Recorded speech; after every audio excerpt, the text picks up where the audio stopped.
Against Jason Welch. Welch's only loss this year is to St. John. We're underway in the semis in the 157. Welch from Northwestern has never beaten St. John from Iowa. He's lost to him 4 times. And he was in control, Welch was, in the Big Tens, but somehow St. John found his way to score late and win in the Big Ten finals, keeping that win streak against Welch going on. St. John coming back from a lot of injuries this year and really wrestling tough.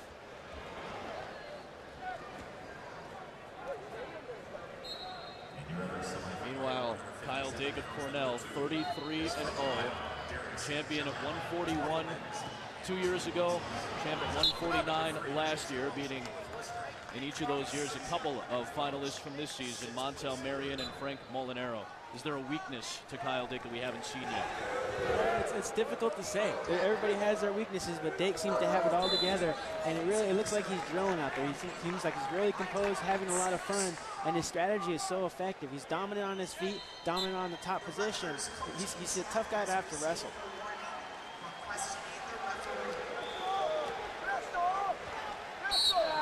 So much different looking than 2 years ago when he was in the finals. He's grown, he looks bigger, and already Sanjaa getting warned for stalling as he backs off the mat.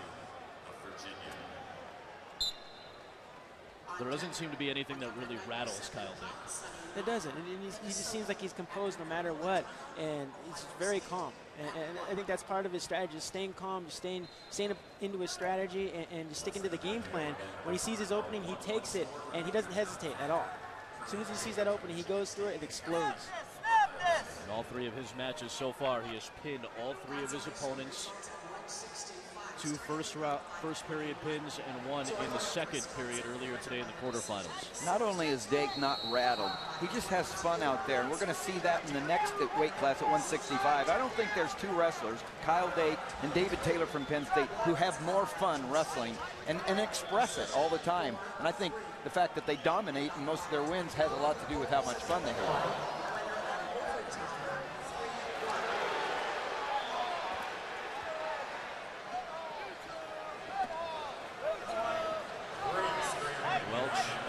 St. John scrambling. Welch looking for an escape here, and St. John looking for position. That's Welch's middle name, Scramble. He is the best scrambler. He is one of the best scramblers in the nation in any weight class. Really coming on to into his own as a junior.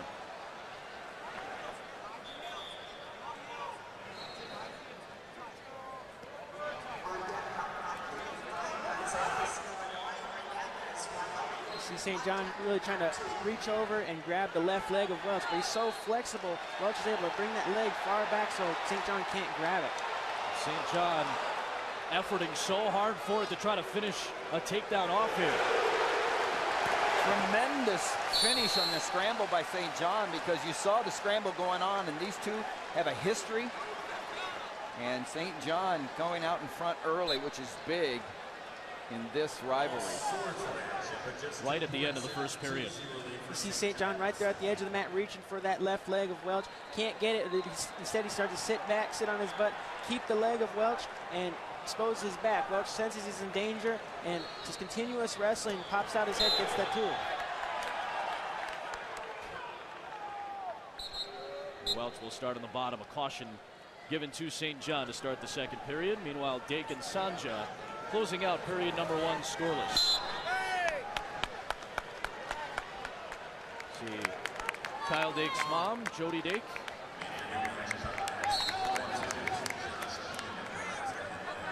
Cheering her son on, the Ithaca, New York native, going to Cornell and a 3-time All-American as a junior.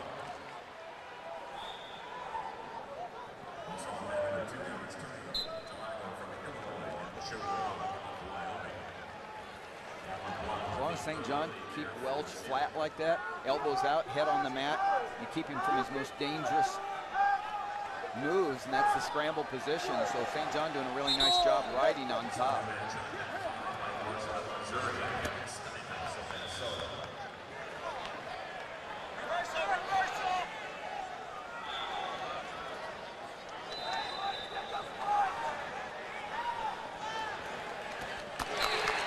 Kyle Dake, very impressive reversal to score the first 2 points.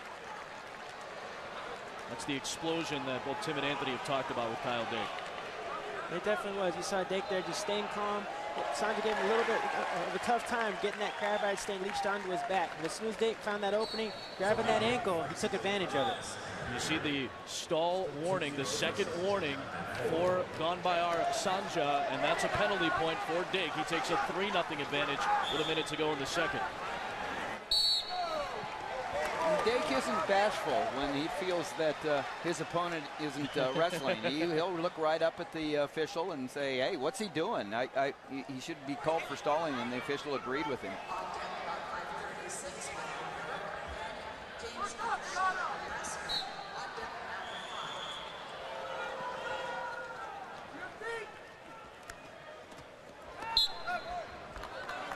Kyle Dake, the explosiveness to reverse anything that opponent gives him. You see Dake there keeping that ankle of Sanjaa, elevating it up so Sanjaa feels a little bit in danger, turns his hip all the way over. Sanjaa has no choice but to go to his stomach or risk giving up the big points. Half a minute to go in the second period. In the bottom right of your screen, St. John with the only 2 points in that matchup against Jason Welch. Iowa against Northwestern in one semifinal. There's a stall warning again and another point for Dake, and with the new rules it just continues with 1 point. In the past, the next one would have been 2 points and then disqualification. Now it's a warning and ones to eternity. Now 4-0 advantage. There's Rob Cole, the head coach at Cornell. What a job he has done in building the program to prominence. It's a powerhouse program. Rob Cole, former NCAA champion at North Carolina. Of course, his dad, Bill Cole, a 3-time NCAA champion and a longtime Penn State coach, head coach. So runs deep in the blood for Rob Cole, and he's done a tremendous job at Cornell. See Dake. Go ahead, Anthony. You see Dake right there posting on that head, trying to get Sanjaa to move a little bit, react so he can open up his shots. Just trying to really frustrate Sanjaa, just get him to react a little bit to open up. Sanjaa started on his feet hoping for a takedown. Dake's only been taken down once this year. That's how good his defense is as well. You mentioned Dake's a good counter guy. He is a great counter guy, and part of that has to do with his strength and that leverage he has because of that height. He's so long and he's so comfortable in different positions. Guys shoot in on him, and that's only half the battle. Dake, he's so hard to finish those takedowns on. Meanwhile, Jason Welch against Derek St. John, a reversal as Welch was trying to hold on to St. John. Another 2 for the Iowa sophomore to take a 4-0 advantage with 1:45 remaining in the third. And lots of riding time built up by St. John. He's approaching 2 minutes of riding time. He's done a tremendous job of neutralizing Welch, who's, as we said, he's a tremendous scrambler, and here's the scramble situation, but it's close, but off the mat. All you have to do is keep any part on the mat and they'll continue wrestling, but they both go off. Welch so close, and they will actually award him the escape point for that. Big scramble for Welch. You see Welch here so comfortable with that Granby roll. Guy, he stands up, guys try to return him to the mat. He's so comfortable just rolling through and just coming out on top.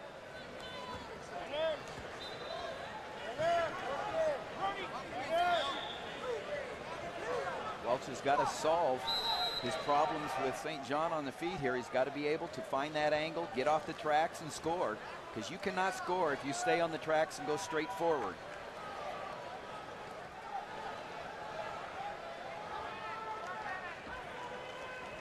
Kyle Dake 10 seconds away from another trip to the national final.